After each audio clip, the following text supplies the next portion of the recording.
दोस्तों, भारत के अंदर आज कई लोग ऐसे हैं जो अपनी इनकम को इस तरह से यूज करते हैं जैसे कल होगी ही नहीं उनके लिए। जब भी उनके पास में पैसा आता है तो बस वो इसी काम में लग जाते हैं कि इसको खर्च कहाँ पर करें, फिर भले ही उस वक्त कोई भी चीज़ खरीदना उनके लिए ज़रूरी हो या ना हो। बड़े इस तरह की सोच रखने वालों की लाइफ में जब कोई ऐसी सिचुएशन आती है जब किसी वजह से तो उनको पैसों की ज़रूरत पड़ती है, तब कहीं जाकर उन्हें पैसों की असली वैल्यू का पता चलता है। वो अफसोस करते हैं कि काश मैंने उस टाइम सेविंग्स कर ली होती, काश मैं पैसे बचा पाता तो आज मुझे ये दिन ना देखना पड़ता। लेकिन इन बातों को सोचकर पछताने का फिर कोई फायदा नहीं होता, क्योंकि तब उनके पास सिर्फ दो ही रास्ते बचते हैं, या तो कर्जा ले लें या लोन उठा लें कहीं से। पर जो लोग भी इस बात को पहले ही रियलाइज कर लेते हैं वो कम उम्र से ही सेविंग करना शुरू कर देते हैं। बट इनमें से कुछ लोगों को सही तरीका न पता होने की वजह से पैसों को सेव करते टाइम बहुत दिक्कतों का सामना करना पड़ता है।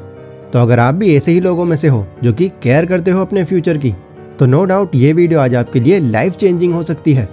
क्योंकि इस वीडियो में आज मैं आपको कुछ ऐसे तरीके बताने वाला हूँ जिन्हें यूज करके आप अपने पैसे बचाने के प्रोसेस को बहुत ही आसान कर लोगे। एंड ये सारे तरीके एकदम प्रैक्टिकल हैं जिन्हें कोई भी यूज कर सकता है। तो ठीक है, फिर शुरू करते हैं। तो number 1, don't follow the rat race.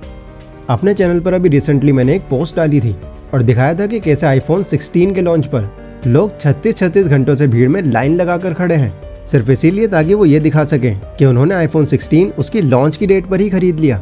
पर इससे शॉकिंग ये बात है कि उनमें से सिर्फ चंद ही लोग ऐसे थे जिन्होंने कैश में आईफोन खरीदा था एंड बाकी सारे EMI के भरोसे गए थे। इवन 70% लोग इंडिया में ऐसे हैं जो आज भी सिर्फ EMI पर ही फोन खरीदते हैं। इसी क्रेज को देखकर अब इंडिया में एप्पल ज्यादा फोकस कर रहा है, क्योंकि उनको ये साफ दिख रहा है कि आज़ादी से पहले तो ये लोग मजबूरी में लुट रहे थे, लेकिन अब तो जानबूझकर लुटने को तैयार हैं। और बात यहाँ सिर्फ आईफोन्स की ही नहीं है। आज की इस बढ़ती हुई टेक्नोलॉजी में काफ़ी अलग अलग और यूनिक चीज़ें इनोवेट हो रही हैं। ऐसी चीज़ें जिनको देखते ही खरीद लेने का मन करता है, बट हर किसी के पास वो अफोर्ड करने लायक पैसा नहीं होता। तो इसके लिए उनके पास सिर्फ एक ही रास्ता बचता है, उसे EMI पर निकलवा लेना। अब कुछ सालों पहले तक तो ये चीज़ें फिर भी नॉर्मल थी, बट आजकल तो EMI पर चीज़ें खरीदने का एक ट्रेंड सा बन चुका है। कई लोग EMI में चीज़ें बाय करने को हैबिट तक बनाते जा रहे हैं अपनी, जहाँ पर पहले तो वो नॉन स्टॉप चीज़ें खरीदते हैं और फिर उसके बाद उसकी EMI को बढ़ाते रहते हैं। अब ऐसा करने से उनकी सेविंग्स तो क्या, उनके पास उनकी खुद की इनकम के लाले पड़ जाते हैं। तो ऐसे में एक बेहतर एडवाइस यही है कि किसी भी चीज़ को देखकर अट्रैक्ट होने से पहले आपको अपने इमोशंस पर कंट्रोल करना होगा। आपको समझना होगा कि जिस चीज़ को अभी आप अफोर्ड नहीं कर सकते उस पर पैसे लगाना आपको फाइनेंशियली अनस्टेबल कर देगा। बिकॉज जब आप किसी चीज़ को EMI पर निकलवाते हो तो उसी टाइम से आप पर एक नया खर्चा बढ़ जाता है जो हर महीने आपके सर पर एक बोझ की तरह खड़ा रहता है। इसलिए अभी इस बात को समझो और EMI को जितना हो सके उतना कम यूज़ करो। ऐसा करने से अपने आप को आप फालतू खर्चों से बचा सकते हो, और जब फालतू खर्चे नहीं होंगे तो पैसे भी काफ़ी सेव होंगे आपके। Number 2, don't make decision, make commitment. लोगों के लिए कोई डिसीजन लेना बहुत आसान काम है। असली चैलेंज तब आता है जब उस पर काम करने की बारी आती है। एंड यही चीज़ आपकी सेविंग्स में भी अप्लाई होती है। लोग ये सोच तो लेते हैं कि अब कुछ भी हो जाए, फालतू खर्च करना बिल्कुल बंद कर दूंगा और आगे पैसे सेव ज़रूर करूंगा। पर सोचने के बाद भी बहुत कम लोग ऐसे होते हैं जो लंबे टाइम तक इस बात पर टिक पाते हैं, और बाकी लोग तो कुछ ही टाइम बाद ये भी भूल जाते हैं कि उन्होंने कुछ प्रॉमिस भी करा था ऐसा। देन फिर से फजूल खर्च और उसको कॉन्टिन्यूसली बनाकर रखना।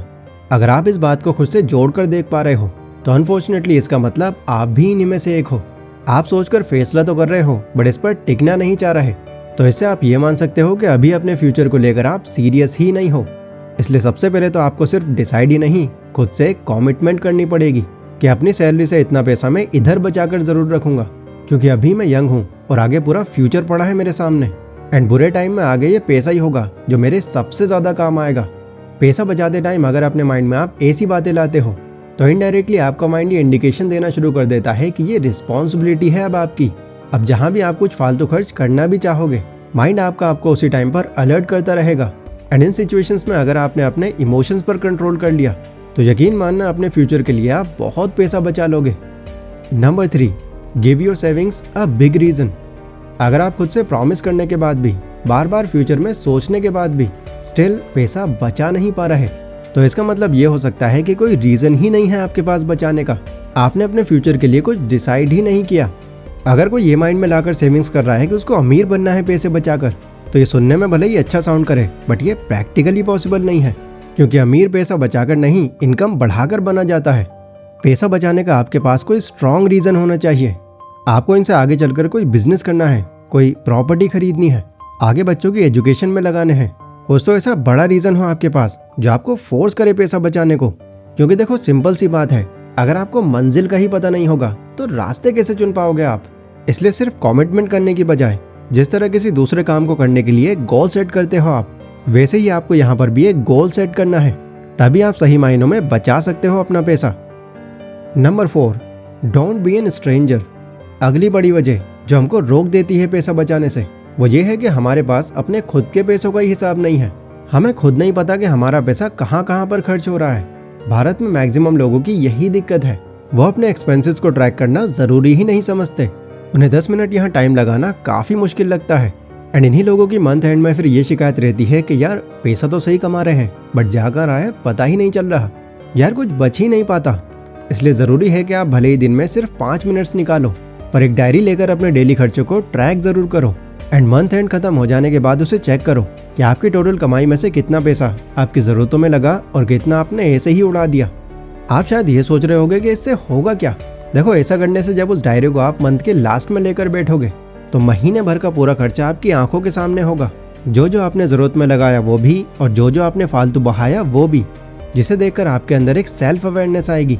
एंड तब आप नोटिस करना, आपका ब्रेन ये सब चीज़ों से कॉन्शियस हो जाएगा एंड फिर ही आपको फालतू खर्चों से बचने के लिए खुद ही मोटिवेट करेगा। Number 5, don't miss use your credit. Credit card को जब बनाया गया था तो इसका मेन पर्पस ये था कि इसको इमरजेंसी में यूज़ किया जाए, बट लोग आजकल EMI की तरह ही इसका भी इस्तेमाल अपनी नीड्स को पूरा करने के लिए कर रहे हैं। क्योंकि यहाँ भी उनको ये फ्रीडम होती है कि अगर आपके पास पैसा नहीं भी है तो आप पैसे क्रेडिट कार्ड से लो और जहाँ मर्जी लगाओ। देखो, अब मैं ये नहीं कह रहा कि चीज़ें खरीदने के लिए क्रेडिट कार्ड का यूज़ करना गलत है। मैंने तो अपने कुछ वीडियोस में क्रेडिट कार्ड से शॉपिंग करने के कई फ़ायदे गिनाए हैं आपको, बट दिक्कत तब आती है जब लोग क्रेडिट कार्ड से फ़ायदा लेने के बजाय अपने बस शौक पूरे करते हैं और उसकी लिमिट बढ़ाते रहते हैं। एंड इस चीज़ का बाद में जाकर ये नतीजा निकलता है कि इतना क्रेडिट कार्ड यूज़ करने से उनकी एक्चुअल लिमिट भी क्रॉस हो जाती है, जिसके बदले में उनको फिर भारी फाइन देना पड़ता है, जो कि ऑब्वियसली बर्बादी है पैसों की। तो अगर आपका फोकस पैसा सेव करने पर है तो क्रेडिट कार्ड जितना हो सके उतना कम यूज़ करने का ट्राई करो, क्योंकि जितना आप इसका कम यूज़ करोगे उतना ही आप हिडन चार्जेस से बचे रहोगे और फालतू पैसा नहीं उड़ाओगे।